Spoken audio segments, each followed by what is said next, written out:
everyone, it's Star Wars Dude 2000 and Cameron with our Friday the 13th, 1980 review.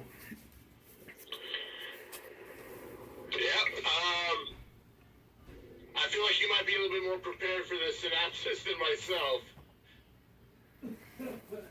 Well, ladies and gentlemen, I guess I'll be giving the summary. The summary is, this is a great movie about counselors who are trying to set up a camp that was attacked years ago by a mysterious figure, which before that, a boy drowned.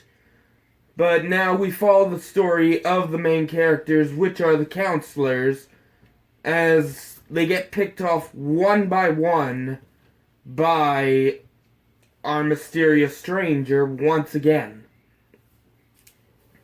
Yeah.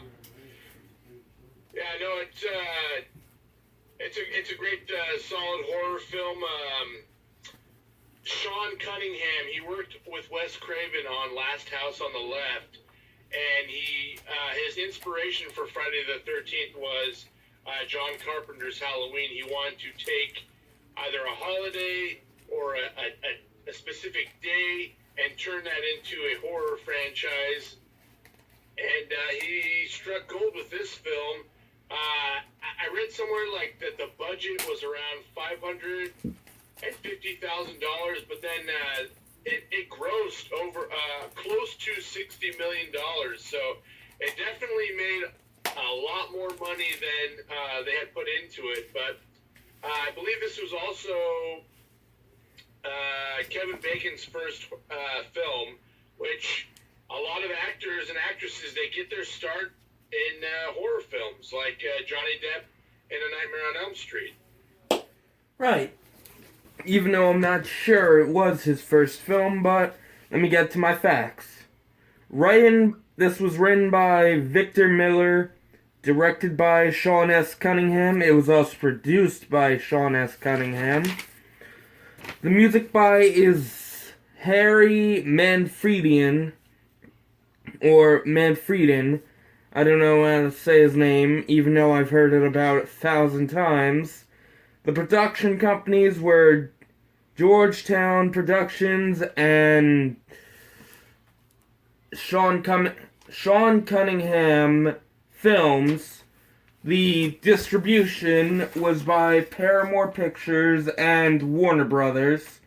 Well, Warner Brothers for Europe, Paramore for the United States, and it was filmed in a very special place. My home state. I was born... I'm actually close to a place called Crystal Lake, but sadly it's not the same place that they filmed it. They filmed it actually at a Boy Scout camp called Novi Bosco up north. Have you been out there to that Novi Bosco? No, because it's really hard to get tickets, and even though I was a Boy Scout, we never got to go there. Okay.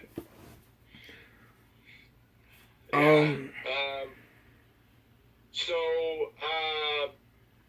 I'm thinking we're probably going to have the same favorite kill again. But did you have more trivia, or? I did have the names of the main people. Well, go ahead then, yeah, sorry. The killer, as spoilers, as if you already didn't know, is Pamela Voorhees, who was played by Betsy Palmer, which this is her first horror movie first horror movie that I've seen, and her most known film.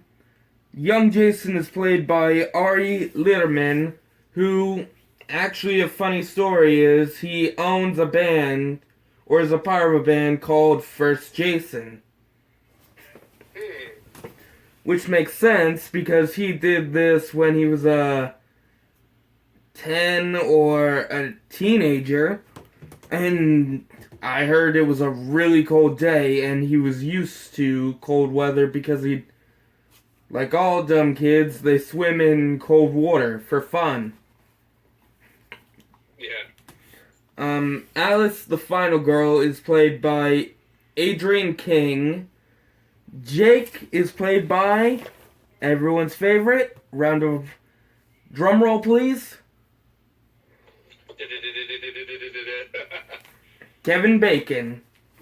Ah. Yeah. And now let's get down to our favorite kills. Would you like to go first? Yeah. The most memorable one is Kevin Bacon's death with the arrow through the throat. Yeah. And then on top of that, I do like Alice decapitating Pamela Voorhees. That was pretty brutal. I mean, yeah, I can't recall a slasher film prior to that where the killer, got it that bad, like decapitated. So that was pretty brutal for the time. There was Halloween H2O, if you count that. Even though it wasn't technically the killer he decapitated. Yeah, that was much later, though. That was much later. I meant for 1980. Oh, right. Well then I guess it's my turn. My favorite kill?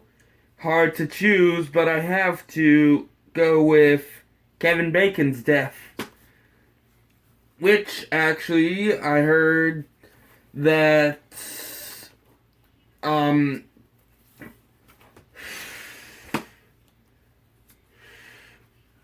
makeup artist and his assistant, Tom Savini, and his assistant actually had to blow the blood out in through a tube manually. Oh. Yep. And again, this is one of my favorite films because of Savini. After all he's done, all the makeup, and this was all due to him being I believe he was a photographer for the Vietnam War. So he decided to make his makeup and films exactly as realistic as the Vietnam War, or a lot worse.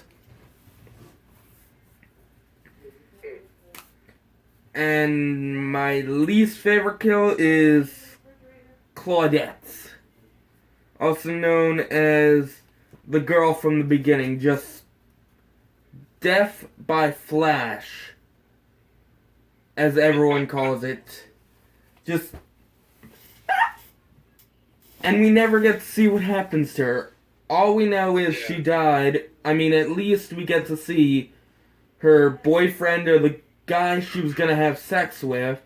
We get to see his death, but sadly we get to see nothing of hers except for a flash. She was frozen in carbonite. My God, I wish. There we go. Star Wars, Friday the 13th crossover. Oh my God. So, yeah, I know Alice was the final girl in this film, and then she does have a small part in the sequel, but I remember somewhere that they were trying to, those who made this film, they were trying to have an established final girl, but they couldn't. Every cast that they got, they could not get them to, stay on, From what I had read prior about the franchise was that they wanted an established final girl, but could not get to come back.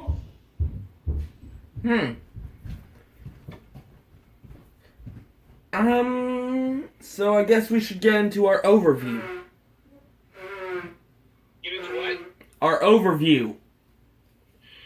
Yeah, I think it's a very solid entry. I mean, if we're going to be stacking it up against the others, I'm not sure yet, but it's definitely within the top three of the best films for me in the franchise. It's within the top three. I don't know if it's my favorite.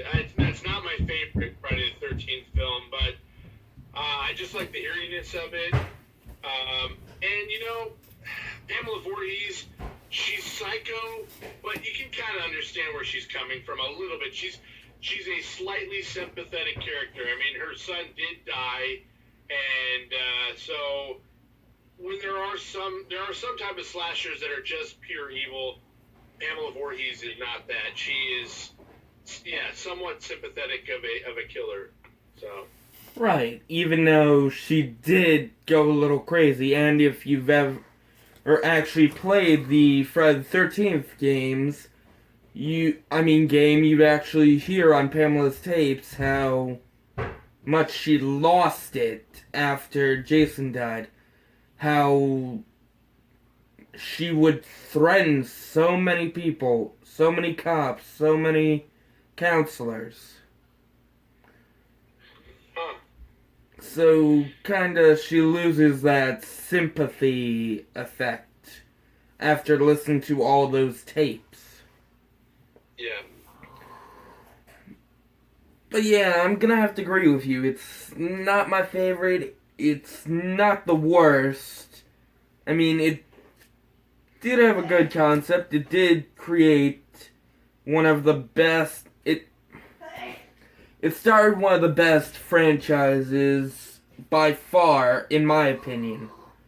And it caused a lot of good movies to come out, like our previous review on Madman.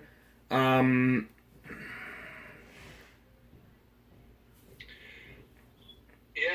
it made what?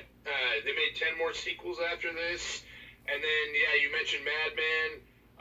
I know that movie Final Girls, that was a parody or an homage to Friday the 13th. There's been countless, tributes to Jason. He's such an iconic figure. I think he's one of the few horror icons that has been on late night television, because he's that iconic. Right, the Tonight Show he was on, I believe, or David Letterman.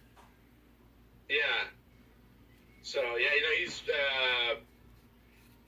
he's not as big as Superman, but when you think of like American pop culture, he's definitely like very high up there. Like he's one of the most well-known pop culture figures out there. Even though we've only seen him in a flashback during the first movie and that dream sequence of Alice's. But again, this started my favorite franchise out of all horror movies. No offense, Halloween, no offense, Friday the 13th Nightmare on Elm Street fans. It's just, this one touched me. It was one of the first slasher films. I was gonna say horror films, but no, the first horror film was Final Destination 2. Yeah. But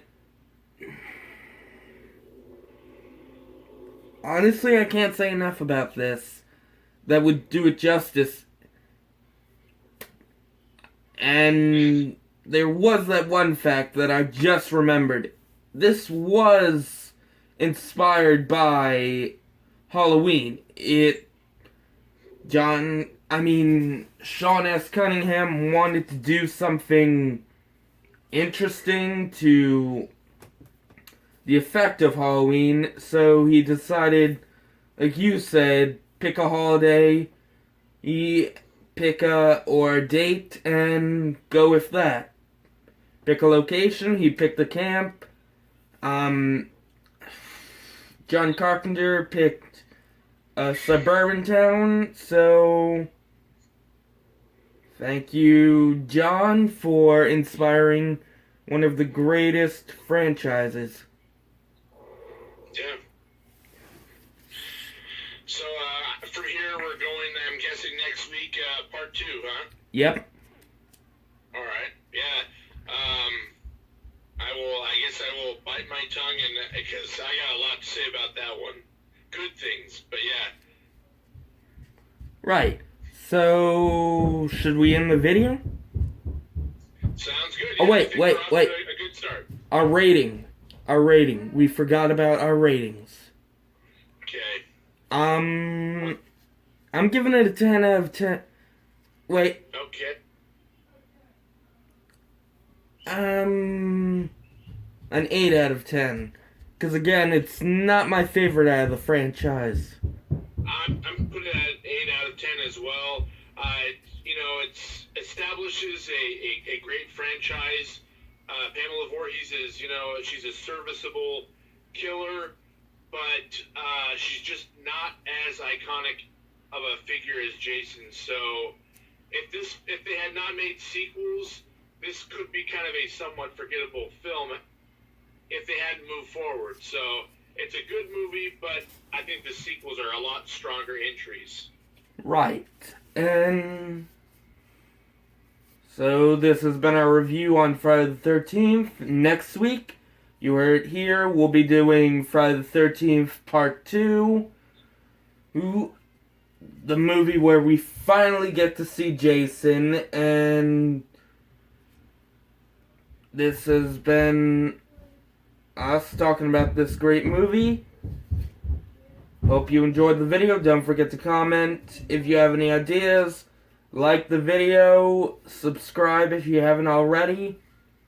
And any final words, Cameron? Just make sure you always got pepper spray and something when you go camping. You have a weapon. You never know who's going to be behind you. Amen. See you guys.